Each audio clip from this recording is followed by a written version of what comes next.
ഹോസ്റ്റലിൽ പഠിച്ച ആളുകൾക്കും അതേപോലെ ബാച്ചിലർ റൂമിൽ താമസിക്കുന്ന ആളുകൾക്കൊക്കെ ഏത് സാഹചര്യത്തിലും ജീവിക്കാൻ പറ്റും. ഒരു പയറിൻ്റെ ഒത്തുപോലെ എവിടെ ചാടിയാലും അവർ പൊടിക്കും. കാരണം വെച്ചാൽ ആ സാഹചര്യമായിട്ട് നമ്മൾ എല്ലാ സംഗതികളും അവരൊറ്റയ്ക്ക് ചെയ്തിട്ടും വീട്ടിൽ അത്ര ഹൈജീനിക്കൊന്നും ആയിരിക്കില്ല നമ്മൾ താമസിക്കുന്ന സ്ഥലങ്ങളൊന്നൊക്കെ.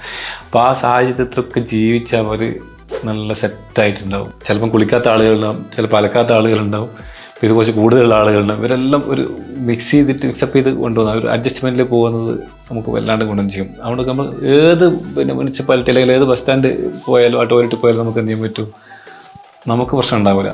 ഒരുപാട് കാര്യങ്ങൾ പഠിക്കാനുണ്ട്. ഒന്ന്, നമ്മൾ ഫുഡ് ഉണ്ടാക്കുന്നത്, അല്ലെങ്കിൽ ഫുഡ് മെസ്സാണെങ്കിൽ മെസ്സിൽ നമ്മൾ പോയിട്ട് ആ സമയത്ത് പോയി കഴിക്കണം. നമ്മൾ വീട്ടിൽ പോലെ ഉമ്മയൊന്നും അല്ലെ വേറെ ആരും പുഷ് ചെയ്യാണ്ടാവില്ല, മോനെ ഭക്ഷണം കഴിച്ചെന്ന് പറയുന്ന ആരും ഉണ്ടാവില്ല. നമ്മൾ തന്നെ ആ ടൈമിൽ പോയി കഴിക്കണം.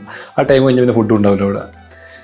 രണ്ടാമത്തെ കാര്യം, നമ്മൾ ക്ലീനിങ്, അത് വാഷ്റൂം ആണെങ്കിലും റൂമാണെങ്കിലും നമുക്ക് വീക്കിലി ഷെഡ്യൂൾ ഉണ്ടാവും.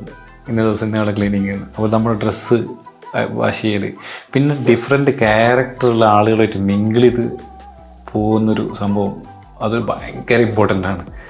നമുക്ക് പല ആളുകളായിട്ട് മിങ്കിൾ ചെയ്തിട്ട് നമ്മളൊരു സെറ്റാവാനുണ്ട്. നമുക്ക് ലോകത്ത് എവിടെ എത്തിയാലും ആരുടെ കൂടെയും അഡ്ജസ്റ്റ് ചെയ്ത് ജീവിക്കാൻ പറ്റുന്നൊരു സിറ്റുവേഷൻ ആ രീതിയിൽ നമ്മൾ മാറ്റിയെടുക്കും.